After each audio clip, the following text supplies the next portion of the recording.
Nightmares. Why does the brain scare itself while we sleep? Imagine waking up drenched in cold sweat, your heart pounding as if you've just escaped a wild animal. Yet you've been safely tucked into your bed all night. What drives our brains to create such vivid nightmares, so real that our bodies react as if there's a true threat present? Each night, about 4% of adults worldwide experience their own kind of hell in their dreams.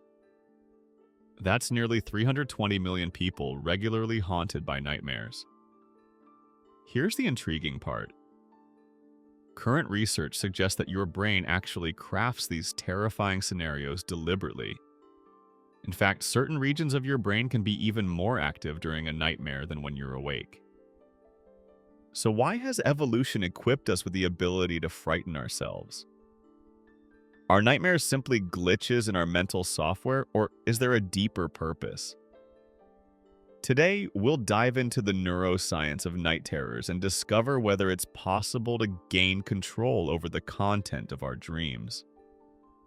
Nightmares have followed humanity throughout its history. Ancient cultures interpreted them as visits from evil spirits, while in medieval times they were considered acts of demons. Yet modern neuroscience has revealed a surprising truth. Nightmares are neither pathology nor punishment, but rather a complex, adaptive mechanism of the brain. Think of your brain as a personal mental gym. Just as your muscles become stronger with training, your ability to cope with stress and danger is honed by workouts during sleep.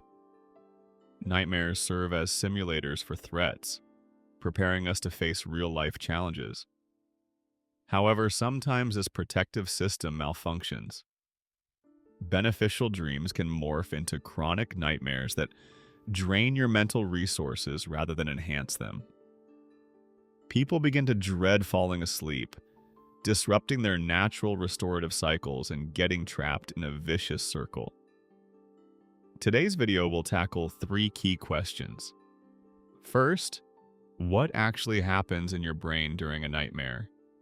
Which neural networks are activated, and why are some people more prone to night terrors than others? Second, how do our daily experiences transform into nightmare material, and why can stress literally follow us into bed? Lastly, we'll break down evidence-based modern techniques, not just for escaping recurring nightmares, but for harnessing them as resources for your personal growth. Are you ready to venture into the darker corners of your sleeping mind and learn how to turn your nighttime fears into allies?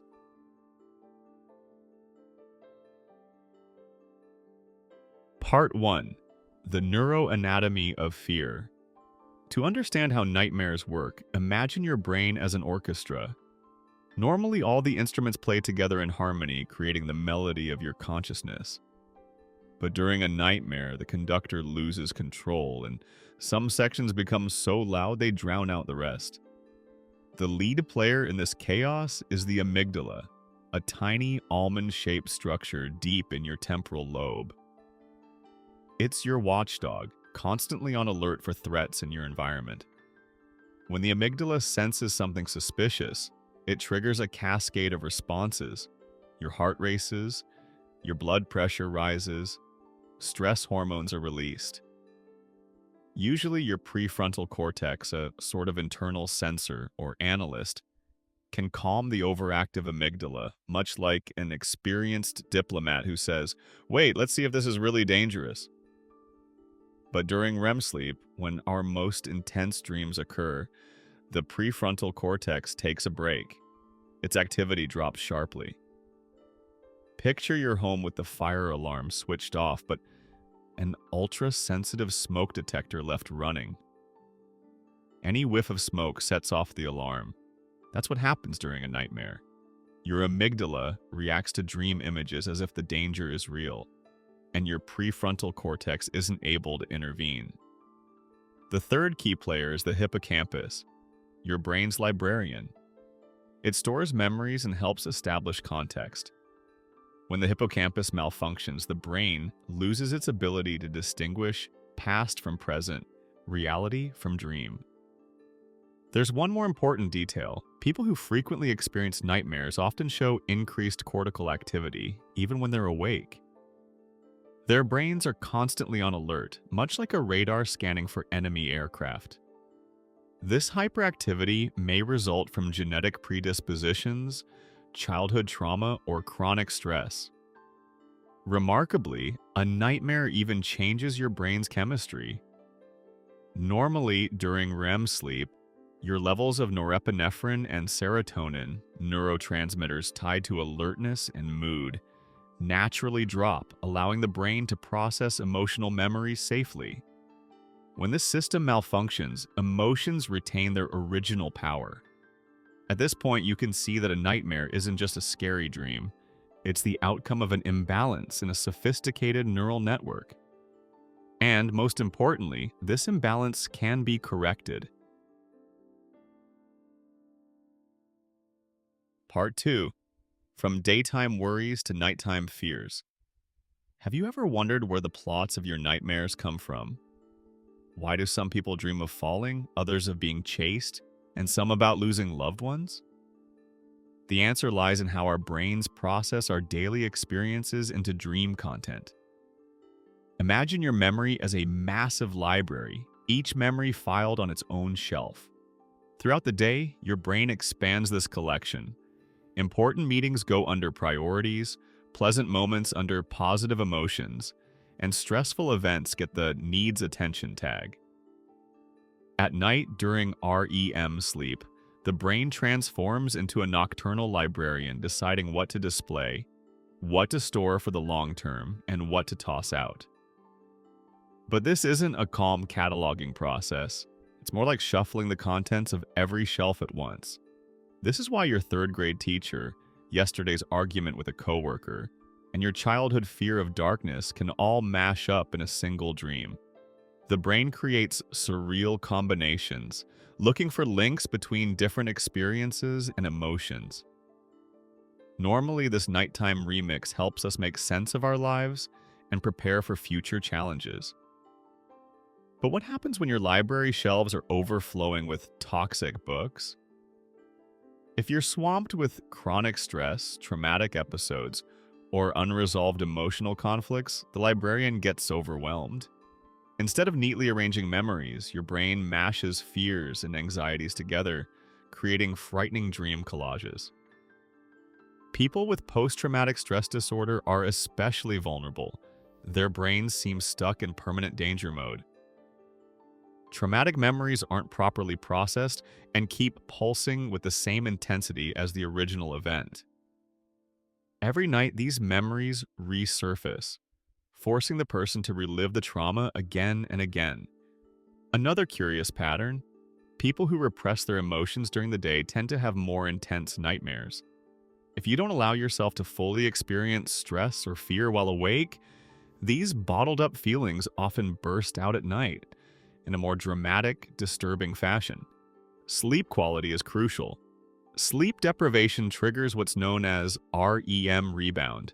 Your body compensates by giving you more and more intense REM sleep in subsequent nights. It's like stretching a spring to its limit and then letting it go. Your dreams become brighter, raw, and often scarier. Even physical factors play a part. A heavy meal before bed, alcohol consumption, or certain medications can change your brain chemistry and provoke more troubling dreams. Next up, why do some people become trapped in chronic nightmares while others seem to easily shake off their night fears? Part 3. Genetics versus environment. Why nightmares become chronic. Maybe you've noticed that some people barely remember their bad dreams, while others agonize over a single nightmare for weeks. What makes the difference? It turns out a tendency for nightmares is shaped by a tangled interplay of genes and life experience. Modern genetic studies reveal something startling. The disposition to have nightmares can indeed be inherited, much like eye color or blood type. Individuals with certain genetic variants are more prone to sleep disturbances, heightened anxiety, and eventually nightmares. But it's vital to understand your genes don't decide your destiny, they just set the stage. Think of your brain as a house with a security system. Some people's systems are wired to be extremely sensitive. The faintest noise triggers the alarm. Others have a higher threshold, only a real emergency will set it off. This default setting is largely genetic. More important, though, is what happens to that system throughout life. Childhood trauma, long-term stress, or emotional neglect can permanently reprogram the brain, making it hypersensitive to threats. Neuroplasticity, the brain's ability to change, works both ways. Negative experiences can reinforce a tendency for nightmares, while positive shifts in living conditions can weaken that tendency. Children's brains are especially impressionable. Constant stress causes their amygdala to develop in high alert mode. Connections between emotion processing and rational brain regions may form incorrectly, leading to adults who interpret tiny stresses as major threats. The nastiest part of chronic nightmares is their vicious cycle. People grow afraid of falling asleep, dreading another bad dream. This pre-sleep anxiety raises stress hormones and makes new nightmares even more likely. Eventually, the brain forms a reflex. The bed becomes associated not with rest, but with imminent danger. The physiological fallout extends well beyond sleep. Constant cortisol surges, a stress hormone, harm the immune system, heart, and even speed up the aging process. Those suffering from chronic nightmares often awake exhausted, as if they've run a marathon in their sleep. Interesting fact, women are statistically more likely than men to suffer from nightmares. That's partly due to hormonal differences and also the way women typically process emotional information. Women's brains tend to be more attuned to social threats and interpersonal conflict, which often surface in dream content. There's another risk factor: creativity and empathy. People with rich imaginations and the ability to deeply empathize with others often carry other people's worries into their own dreams. Their gift for fantasy is a double-edged sword, a source of inspiration, but also nightmare fodder. But here's the good news. Understanding the mechanisms behind nightmares is the first step to overcoming them. Part 4. Science-based methods to fight nightmares. Fortunately, chronic nightmares aren't a life sentence. Modern science offers several proven methods to not only reduce night terrors, but turn the power of dreams to your advantage. One of the most promising techniques is Imagery Rehearsal Therapy, IRT. Here, you literally rewrite the script of your nightmare while awake. It's like editing a movie. You keep the main storyline, but create a neutral or positive ending. Here's how it can work in practice. Say you have a recurring dream in which you're chased by a monster down dark corridors. In your waking hours, you vividly recall this dream, then mentally add on a new ending. Maybe you confront the pursuer and discover it's just a frightened animal, or find a door that leads you to a beautiful garden. The new conclusion should be richly detailed and emotionally positive. Why does this work? Our brains can't always tell the difference between sensed and vividly imagined experiences, especially if they're emotionally charged. By repeatedly playing out a positive script while awake, you establish new neural pathways ready to engage during sleep. Recent research shows the effectiveness of this method can increase if you add targeted memory reactivation, TMR. While rehearsing your new dream ending, play a certain sound, a melody or chime. Then, this same sound is played during REM sleep with special devices. The results are impressive. The frequency of nightmares can drop from 3 times per week to just once per month after a handful of sessions. The brain begins to associate scary images with safer outcomes. Another powerful approach is exposure relaxation therapy. Here, the idea is the opposite of avoidance. Rather than run from what's frightening, you learn to face it in a controlled, relaxed state. It's like taming a wild animal. Gradually, carefully, you take away its power. Lucid dreaming techniques offer even more possibilities. Learning to realize you're dreaming gives you the ability to influence the story. Imagine becoming the director of your own dreams. You can change the scenery, transform monsters into allies, or even learn to fly. Don't underestimate simple sleep hygiene. A regular sleep schedule, a cool, dark room, avoiding caffeine and electronics before bed, all create an environment for healthy dreams. Managing stress throughout the day is crucial too. Meditation, deep breathing, and regular exercise all help lower anxiety and lessen the intensity of nighttime fears. If nightmares seriously affect your quality of life, don't hesitate to consult a sleep specialist. Modern sleep medicine offers individualized programs tailored to your specific case.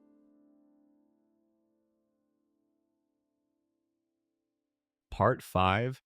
The Hidden Benefits of Nightmares. Now for an unexpected twist.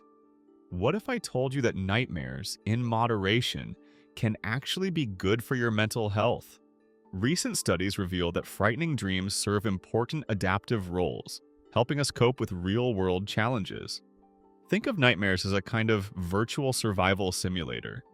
Just as pilots practice emergency maneuvers in flight simulators, your brain uses dreams to rehearse reactions to threats. During nightmares, the same brain areas are activated as an actual danger: insula, cingulate cortex, amygdala. Research makes it clear people who occasionally have scary dreams tend to perform better in stressful real-life situations. Their brains are already familiar with fear and can quickly develop coping strategies. Picture two people suddenly trapped in a burning building. If one has never felt real fear, not even in dreams, they may freeze. The person whose mind has practiced anxiety and nightmares adapts faster and makes better decisions. Nightmares also serve as emotional regulators. They help the brain digest built-up negative emotions safely within the dream world. This is especially helpful for those who tend to suppress strong feelings during the day. Childhood nightmares play a unique part in psychological development. They let kids experience the full range of human emotions: fear, anger, helplessness, in the controlled setting of a dream. It's a kind of emotional vaccination that prepares them for future stress.